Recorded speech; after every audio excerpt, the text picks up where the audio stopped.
नेपाल देश जो है हिंदू राज्य होने से बहुत ही विकास नहीं कर पाया, बहुत नीचे चला गया। नेपाल इतना गरीब हो गया, लोग बहुत ही उत्पीड़न में रहा, तो उससे मुक्ति के लिए जो है हमने उसको फेंकना पड़ा। तो भारत अभी इतना अच्छा काम कर रहा है ना, इसमें लोकतांत्रिक जो बाबा साहब का संविधान की तरह से समानता, शिक्षा, बहुत ही उन्नति कर रहा है। हम तो उसी को कॉपी करके हम नेपाल में भी लोकतांत्रिक, गणतांत्रिक और धर्मनिरपेक्ष राज्य बनाए। इतना अच्छा संविधान को छोड़कर वो लोग हिंदू राष्ट्र करके इंडिया को क्या फायदा होगा, मेरा प्रश्न है। वो तो इंडिया को डूब लेगा, इंडिया टुकड़ा टुकड़ा हो जाएगा। मेरे हिसाब से इंडिया इंडिया नहीं रहेगा, क्योंकि इतना वो आंतरिक कलह भी होगा। हिंदू राष्ट्र बनाया था थोड़े 50 वर्ष करीब करीब, हम लोग उसका हमने दुख ले लिया, तो उसने बहुत ही लोगों में जो है विभाजन निर्माण किया।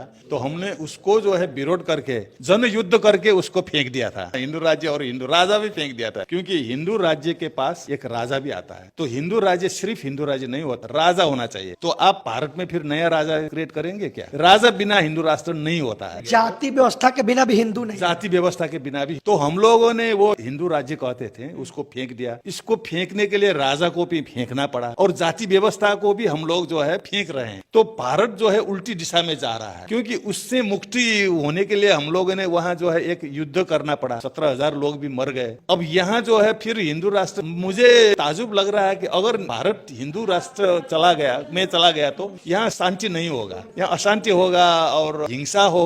क्योंकि इसमें जो है कुछ लोग दूसरे लोगों को दमन करते हैं, शोषण उत्पीड़न देते हैं। कहा जाता है कि नेपाल हिंदू राष्ट्र है, एकमात्र विश्व का हिंदू राष्ट्र नेपाल है। लेकिन ये हिंदू राज्य जो है ना, वो आप जो बात बताएं, वो बहुत पहले से नहीं था। पहले लिच्छवी काल में तो वो बौद्ध राज्य था, तो फिर इसके बाद 300 वर्ष का जो है एक ठकुरी काल है, वो भी बौद्ध राष्ट्र था। लेकिन करीब करीब आज से 800 वर्ष पहले ये भारत से कुछ राजपूत लोग, फिर दूसरा शासन, वो मल्ल कहते हैं उनको, उनके जमाने में कुछ ये जो भारत में मुसलमानों ने जो आक्रमण किया था, तो यहाँ के जो राजपूत लोग भागकर काठमांडू में आए, तो वो लोग करीब 400-500 वर्ष फिर उनका राज्य चला। तो उन लोगों ने जो है हिंदू का संस्कृति में उसमें शासन किया, बहुत प्रेशर समाज उसमें जो है बौद्ध समाजों को दबाव दिया। तो उन लोगों ने क्या किया कि नया संविधान जो बनाया करीब करीब आज से 600-650 वर्ष पहले, वो संविधान जो है मनुस्मृति के आधार पर जाति में बांट दिया। तो हमारा नेपाल का समाज भी, तो उस जमाने से जो है बौद्ध बिहार कुछ कमजोर होने लगे। लेकिन हम लोग जनता जो है बुद्धिस्ट थे, तो हम जो है अपने को वर्चस्व से बचाए रखे। लेकिन हिंदू राज्य जो है वो नहीं कहता था, उसमें हिंदू संस्कृति भी ठप आ गया, लेकिन बौद्ध संस्कृति बहुत स्ट्रांग था। राजा से भी स्ट्रांग जनता थे, तो जनता लोग जो है अपने बौद्ध संस्कृति को बचाए रखा था। लेकिन करीब 250 वर्ष पहले एक शाह राजा आया, वो पहाड़ से, पश्चिम पहाड़ से आया था। तो उनने जो है बहुत ही दबाव के साथ, बहुत दमन करके उसमें जो है हिंदू राष्ट्र तो नहीं कहा था, लेकिन हिंदू का बहुत ही जोरदार राज्य का जो नीति बनाया। और ऑफिशियली कानून तो हिंदू राज्य जो है करीब करीब 50 वर्ष ही हुआ। नेपाल के जो 50 वर्ष आगे जो संविधान बना था, उसमें जो है राजा ने हिंदू राज्य कह दिया। सर, उसमें व्यवस्था क्या थी हिंदू राष्ट्र में? समाज की व्यवस्था और राष्ट्र की व्यवस्था कैसी चल रही थी?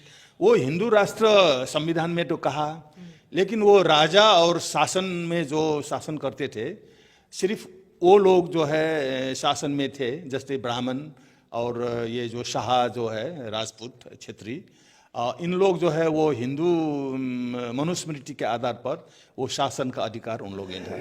लेकिन जनता जो है वहाँ अधिकांश जनता बुद्धिस्ट ही थे। तो वहाँ क्या था कि जनता जो है शासन से ज़्यादा प्रभावी नहीं थे, वो आत्मनिर्भर समाज थे। इसलिए राजा लोग आते हैं जाते हैं और अपना वो करते हैं। लेकिन क्या हुआ कि ये जो शाह राजा हुआ 250 वर्ष पहले, तो करीब करीब 150 वर्ष पहले वहाँ कुछ ये फिर ये हिंदू मनुस्मृति के आधार पर जो शासन चला है, तो उसने जो है, जो मैंने कहा ना, काठमांडू में 500 बुद्ध विहार थे, वो बुद्ध विहार जो है ये लिच्छवी काल में जो व्यवस्थापन हुआ, संस्कृति विकास हुआ, उसमें जमीन था, तो जमीन से जो अनाज आते थे उससे बिहार संचालन होता था। तो ये जो 150 वर्ष पहले वो राणा शासन कहते हैं, उन लोगों ने वो जमीन भी छीन लिया, बिहारों का जमीन छीन लेने के बाद। लेकिन क्या हुआ कि अब 150 वर्ष पहले का जो था वो नेपाल में उसमें से वो हिंदू करीब करीब वो शासन चला। लेकिन हम लोगों ने जो करीब 30 वर्ष पहले हमने क्रांति शुरू कर दिया, जनता ने।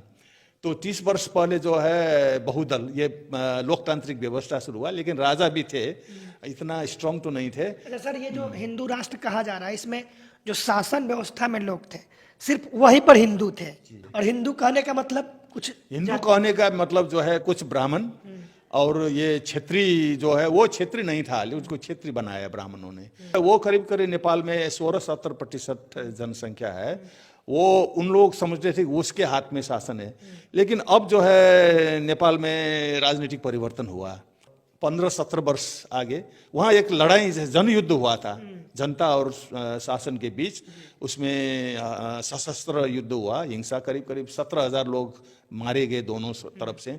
तो राजा अपदस्थ हुआ। अब राजा जो है वहाँ नहीं है, अब हिंदू राजा जो कहते थे, हिंदू राज्य थे। हमने जो है 7 वर्ष पहले नया संविधान जो बनाया था, वो इंडिया का जो बाबा साहब ने बनाया संविधान है, उसी से जो है बहुत ले लिए हैं हमने। उसमें जो है जातीय व्यवस्था, सामाजिक व्यवस्था सब उसमें से ले लिए। और अब जो है वो गणतांत्रिक मुल्क है, राजा जो है अब नहीं है।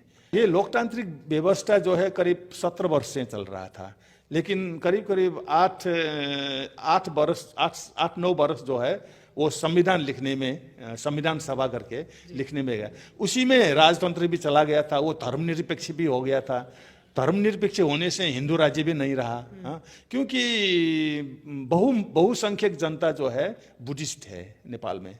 हाँ, वो सरकारी तथ्यांक में तो वो लोग मिथ्यांक है, वो उसमें जो है 10% बुद्धिस्ट दिखाते हैं और 80% हिंदू दिखाते हैं, लेकिन वो गलत है। वहाँ हिंदू कितना है कि सिर्फ ब्राह्मण ही हिंदू है वहाँ।